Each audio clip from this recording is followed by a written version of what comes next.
primeiro, uma percepção de que existe uma crise estrutural do capitalismo que está acontecendo no mundo que é mais profunda do que a de 29. E a gente precisa perceber que essa crise estrutural que começou a explodir ali em 2008, ela sendo mais profunda do que a de 29, se a gente fizer um paralelo, a de 29 deu na Segunda Guerra Mundial. Né? A de 29 deu numa profunda quebra de vários paradigmas a partir de uma guerra que dizimou milhões no centro, né, no chamado centro do mundo. Então a gente está de frente de uma nova guerra desse tamanho, sem um bloco socialista para fazer o enfrentamento, ou com o tamanho, né, porque na verdade um certo bloco socialista até existe, mas ele, sem a União Soviética, está muito fragilizado para fazer o enfrentamento do avanço da exploração que o capitalismo quer impor ao mundo. E não é à toa que se falava tanto, e a Rosa principalmente, né, que ou é o socialismo ou é a barbárie. A gente teve um retrocesso grande do ponto de vista do enfrentamento ao capitalismo como modo de produção internacionalmente, e isso tem imposto para a gente um caminho a passos largos para a barbárie. E essa barbárie está representada nas guerras que estão acontecendo, nas possíveis guerras que estão se armando, né? E no aprofundamento da exploração, no retrocesso dos direitos, no retrocesso do bem-estar social, mesmo nos países onde ele estava em níveis bem avançados. E é contra isso que estamos lutando. Só que com uma diferença essencial, que eu enxergo que o Brasil, naquele momento, era um país visto como periférico do ponto de vista dos interesses do centro do capitalismo. E hoje não é mais assim. Porque a gente tem... primeiro porque a gente estava numa das poucas regiões do mundo em que o enfrentamento estava se construindo de uma maneira mais ou menos consistente. Segundo, porque agora a gente tem bastante do que o capitalismo vem... Pelo que o capitalismo acaba impondo essas guerras, né? A destruição do Oriente Médio é por petróleo. Hoje, o Brasil e a Venezuela junto têm uma quantidade de petróleo e de vários outros minérios de um nível muito significativo, e acrescenta-se a isso que a gente tem a maior reserva de água doce do mundo, que é claramente o centro dessa disputa. E aí, vindo para o Brasil, então a gente tem um processo em que essa onda neoliberal nunca parou, mas ela teve movimentos com mais velocidade ou menos velocidade, inclusive no Brasil. Na minha avaliação, o governo Lula não foi um governo que parou o avanço do neoliberalismo no país. Ele parou em alguns setores, em outros setores ele diminuiu a velocidade do avanço, mas não estancou ele. E agora a gente tem uma retomada no processo brasileiro, que é uma retomada absolutamente incisiva, né? Realmente uma mudança de trajetória no sentido, não na direção dela, mas na velocidade e na profundidade em que ela atinge a nação brasileira. E aí eu queria chamar a atenção para alguns aspectos desse processo de desmonte do Estado, que passam, por exemplo, pela primeira medida. O Temer, quando ele assume, o golpe tinha um objetivo tão claro que ele apresenta junto duas medidas provisórias, ao mesmo tempo. A 726, que é a medida provisória do Ministério, e a 727, que é a medida do Plano de Parcerias e Investimentos. E todo mundo precisa ler a Lei 3.334, que é a Lei do Plano de Parcerias e Investimentos, e que deixa muito claro qual é o sentido do processo. As pessoas centrais do processo do golpe no Brasil, os verdadeiros operadores do que o imperialismo quer do Brasil, são Henrique Meirelles e Moreira Franco, eu não tenho a menor dúvida disso. E talvez o José Serra ou o Aloysio Nunes, do ponto de vista do campo diplomático, né? E essas duas pessoas, especialmente Moreira Franco, vocês podem ver que aparecem as denúncias contra eles são totalmente blindados, absolutamente nada contra esses caras anda. Por quê? Porque o que o Moreira Franco está operando é a destruição do Estado brasileiro, e aí no centro, por que a Eletrobras precisa ser privatizada? Muito pelo domínio da energia elétrica, mas mais pelo domínio da água, né? Então a gente tem um desenvolvimento profundo de políticas, e aí na Lei 3.334, qualquer política de defesa de qualquer povo, questão ecológica, indígena, cultural, de trânsito, está autorizado o processo de privatização passar por cima.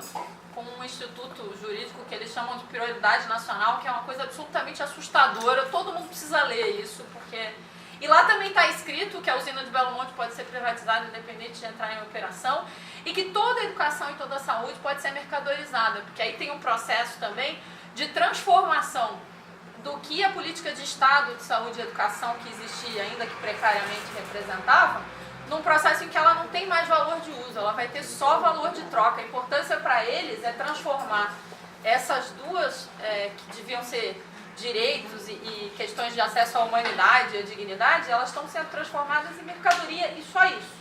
Então é preciso ter um desmonte total do serviço público, que passa pelo PDV, que passa pelo fim da estabilidade, que passa pela burocratização das relações, que passa pelo fim da autonomia acadêmica e pedagógica das universidades e dos institutos federais. Então a gente passa por um processo em que não pode ter um desenvolvimento autônomo.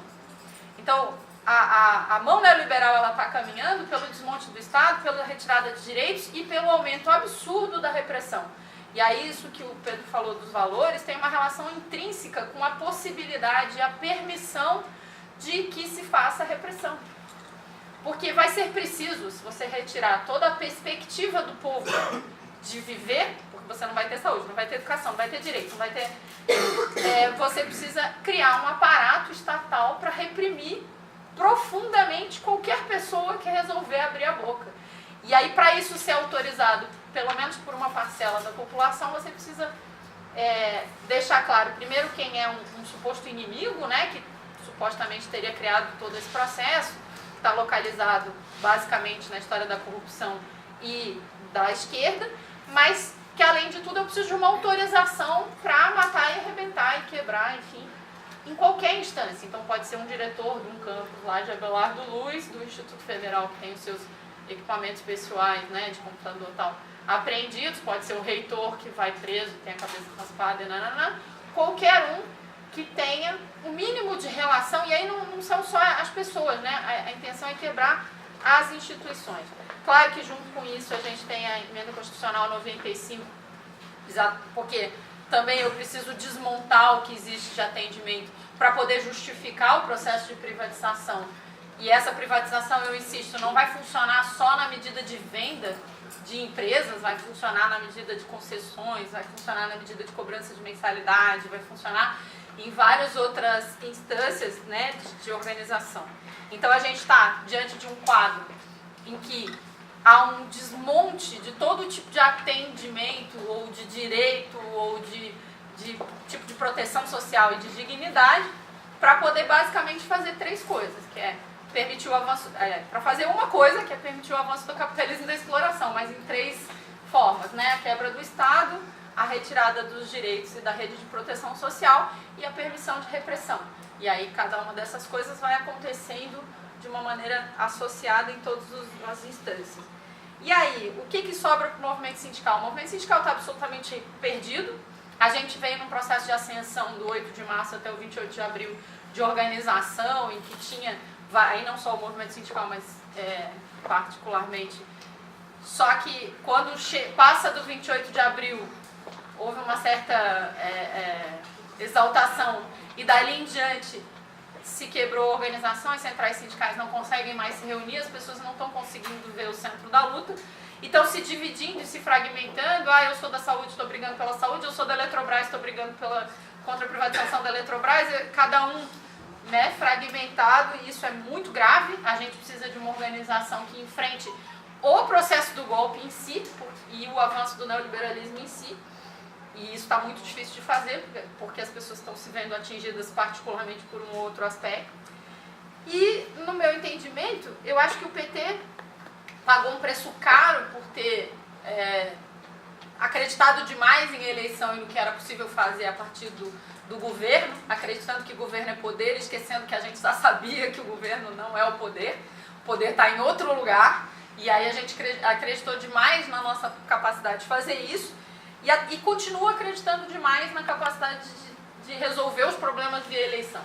E, na minha leitura, não vai ter eleição ano que vem para presidente da República, e se tiver, ela vai ser manipulada de alguma maneira em que não vamos ganhá-la de maneira nenhuma. Não é razoável pensar que o imperialismo fizesse um golpe desse tamanho para 2 anos depois entregar de volta para quem fosse, quem quer que seja. Então, precisamos pensar em alternativas muito mais, de enfrentamento muito mais claro do que simplesmente pensar em disputar a eleição com Lula, assim,